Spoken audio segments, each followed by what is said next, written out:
We have breaking news right now. President Trump has just given an interview to the New York Post, and here's exactly what he says in part of that interview.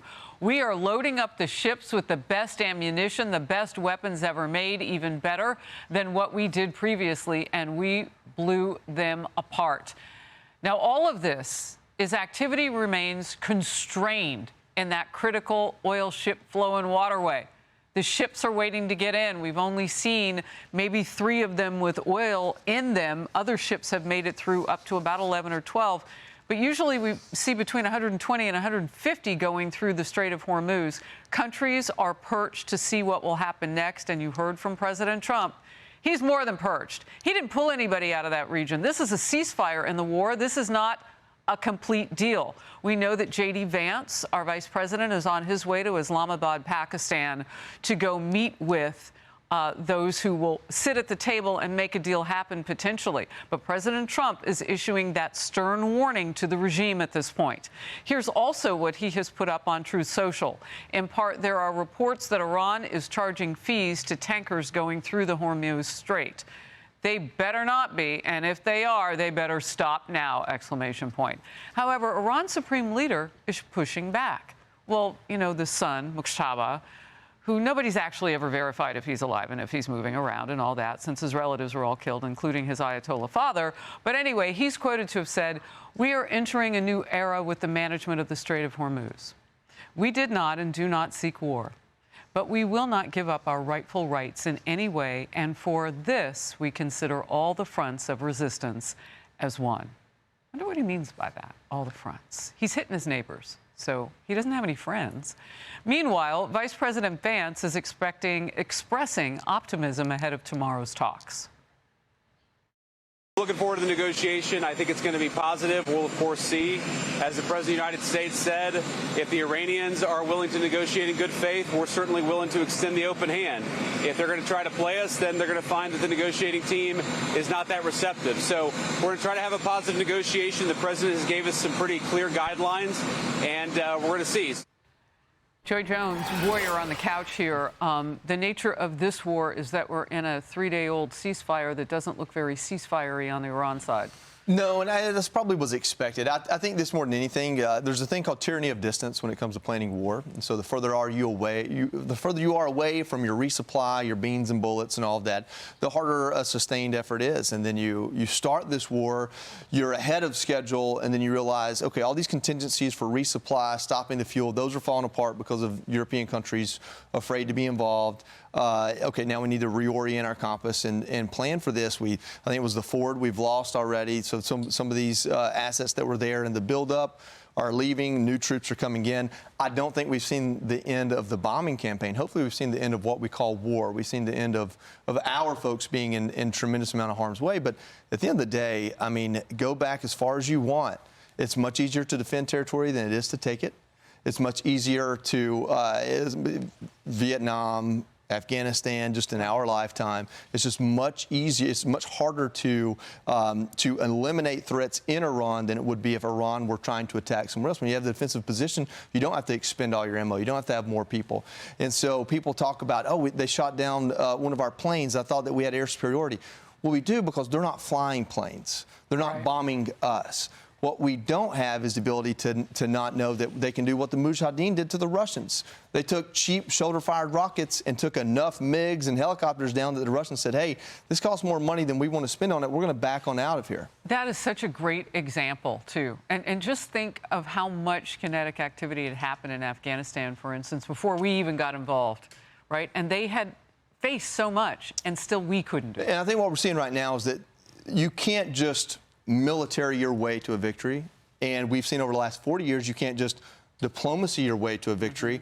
It's up to President Trump and his team to learn how to use those two levers together to get to what they consider a victory. And as was outlined a week into the war, the victory was supposed to be, the goals were destroy their Navy, destroy their Air Force, destroy their ability to produce and fire missiles, and take away their ability to go nuclear. So as far as I'm concerned, those are still the four elements of victory. The Strait of Hormuz is not in there.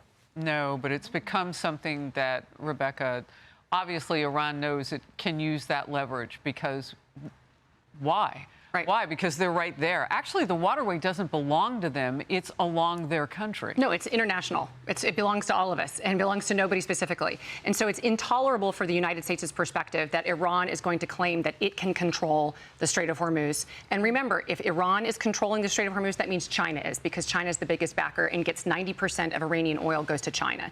The other thing I think it's really important, what Joey said is, I think all of this negotiation right now, Vice President Vance going to Pakistan, all he really needs to consider this a success, I think, is to get them to say they're not going to fire into the strait. That's the immediate problem. And I think we're going to then see an international force there escort some oil through the strait. NATO will get involved? I think they're going to see I think the Europeans are willing to do it if there's not open hostilities. And so they need to have the confidence that they can do that. And maybe if it's just temporary, get some oil through there. But we're still going to have all these other problems with this rump regime that exists. And then I think Epic Fury resumes in a few weeks, even if we do get some successful, safe travel through the strait. But I don't understand, Kayleigh, how Europe can sit by and not let us use the airspace and the things that our U.S. military, should we have to re-engage and just protect the strait so that ships can go through. I mean, but they want to benefit from that protection in the strait. So they might take a part via NATO, and Ruta was just here, and so maybe those conversations are happening, the Secretary General of NATO, but they don't want to support what got us to the point where we could keep them from developing nukes. It's absolutely absurd, and that's why cameras weren't allowed in that room. Rutte and Trump do get along. Typically, there are cameras there, and we see this relationship, but we didn't see it because a hard conversation took place. And I've been in the room with President Trump as he's met with foreign countries and had those hard conversations, and believe me, they look very differently behind the scenes than they look like in front of the cameras, and that's where he gets his leverage. International diplomacy is messy. It's not going to be a clean process. There's a back and forth that takes place, and an added element when you're dealing with a terrorist regime like Iran that cannot be trusted. But I will say this, the negotiators in the room, I've been there with Jared Kushner. He knows what he's doing. He's whip smart. Steve Witkoff, they are responsible for the hostages being released, the Gaza ceasefire. J.D. Vance is a key voice in this. And ultimately, President Trump, the closer who has solved 8 conflicts. This is a hard problem to solve. It has bedeviled every president over the last 47 years. But I like the odds with this president. Well, and like Joey said, they're using the 2 levers. They've got the diplomacy, and we will use our might. So, Emily, one more point about all this is Israel and its continued battle with Lebanon's terrorist army that sits there. And now the Lebanese want to talk about dismantling that army. I don't know if they can, but that's a sticking point. Iran says Hezbollah has to be able to do what it needs to do against Israel. So that's a war, I guess, that just continues. Well, I think that underscores that different sovereign entities have different mission objectives, and they have different purposes that they're seeking. If I can just ask you a follow-up real quick. For those that are saying, who are we even negotiating with in Iran or in the Islamic Republic? And secondly, how does that impact all of the proxies that were the source of so much death and destruction? Is it our Gulf allies that we can rely upon to help manage? Well, I think that this is a great question, Emily. And one of the things that the U.S. destroyed is command and control. It's the ability of the leaders to be able to communicate to the people in the field. And so that is a problem. And President Trump has said as much. But we do need to get whoever is going to be talking to J.D. Vance needs to say, we are going to call off attacks. There will be no attacks in the Strait of Hormuz. But it is a rump regime. We've taken out over 1,000 IRGC and besieged leaders. So we really have taken out the top leadership in the regime. It's really just a rump regime flailing at this point. Well, look, last hour we heard with a statement directly from the White House during the Faulkner Focus who would be sitting at the table on our side, Witkoff, Kushner, and Vice President Vance. We still, is your point, we don't know who's on the other side of the table. This is breaking just now from the President of the United States on Truth Social. Quote, the Iranians don't seem to realize they have no cards other than a short-term extortion of the world by using international waterways. The only reason they are alive today is to negotiate. Quick response to that, Kayleigh.